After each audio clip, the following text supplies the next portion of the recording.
Bonjour, je suis Madame Laura. Quand je suis arrivée au centre d'accueil universel, j'étais une personne triste, une personne qui vivait d'apparence, une personne qui pensait que la vie qu'elle avait était tout à fait normale, que tout le monde vivait la même chose. J'étais une personne, une fois dans mon lit, je réfléchissais à mille et une choses, à essayer de trouver une solution parce que je me disais comment j'allais faire ci, pourquoi cela m'arrivait, pourquoi j'étais comme ci et pourquoi pas les autres. Je me posais mille et une questions.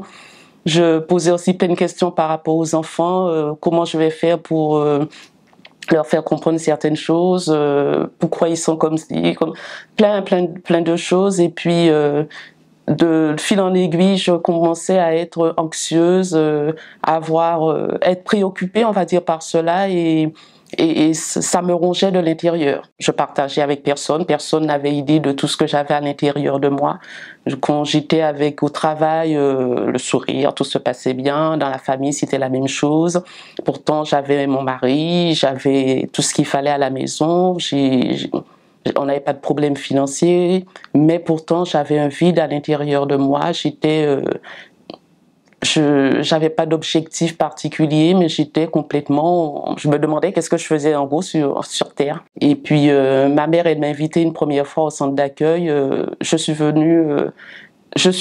Et là, il y a quelque chose qui s'est passé. Il y a quelque chose qui s'est passé, mais j'ai pas donné suite. Mais quand un jour je me suis retrouvée face à moi-même, ne sachant plus comment faire, là j'ai su qu'il fallait que je retourne. Alors quand je suis arrivée au premier culte, tout ce que le pasteur disait me concernait. C'était comme s'il connaissait tout de ma vie, même si je savais que c'était pas le cas. Et au fur et à mesure, de propos en propos, effectivement, j'ai vu je commençais à avoir d'autres attitudes. J'ai investi pour qu'il y ait le changement dans ma famille parce que c'était un problème familial qui m'avait ramené effectivement au centre d'accueil. Et plus je faisais les propos, plus je participais aux différents cultes et à travers les différents témoignages aussi que j'entendais, je me suis rendu compte que la priorité devait être le Saint-Esprit. Par rapport à la parole, j'ai compris qu'il y a beaucoup de choses qui venaient de moi-même. Alors je me suis dit, je veux avoir effectivement cette paix, ce bonheur que les autres transmettent à travers leurs témoignages. Alors là, il y a eu une campagne d'Israël qui est arrivée. J'ai dit que c'était ma première campagne d'ailleurs. Et là, j'ai dit, je vais tout faire effectivement pour avoir le Saint-Esprit. Donc j'ai commencé à jeûner, à me lever la nuit pour prier. Mes pensées étaient occupées effectivement par le fait d'avoir le Saint-Esprit, d'avoir une nouvelle vie. Et au fur et à mesure, à méditer aussi la parole de Dieu davantage. J'ai vraiment tout investi, on va dire, pour pouvoir avoir le Saint-Esprit. J'ai dû aussi pardonner, mais pardonner à moi-même, parce que pour moi, tout le monde était responsable de tout ce qui m'arrivait. Pour moi, j'accusais tout le monde, sauf moi. Parce que je voyais pour moi, entre guillemets, j'étais parfaite, tout ce que je faisais était correct et je montrais du doigt les autres, notamment mon mari. Pour moi, il était responsable de tout ce qui pouvait arriver. Et puis, Dieu m'a montré qu'effectivement, qu'il y avait ça que je devais déposer aussi sur l'autel. Donc, ça n'a pas été facile, mais comme j'étais déterminée à avoir le Saint-Esprit, j'ai obéi et j'ai fait ce qu'il fallait faire. Et puis après, une fois que j'ai reçu le Saint-Esprit, ça a été complètement différent. J'ai été remplie d'une paix, mais une paix que rien, mais vraiment rien dans ce monde ne peut nous apporter.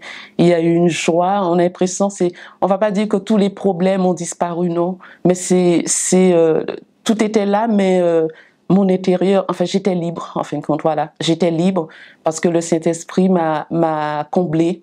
Le Saint-Esprit nous rend vraiment libre de tous les problèmes que nous pouvons rencontrer. Les problèmes sont là, mais c'est pas, nous les affrontons différemment. Je n'étais plus seule pour les affronter parce que le Saint-Esprit m'a permis effectivement de devenir propriétaire, moi qui voulais pas me lancer dans quoi que ce soit.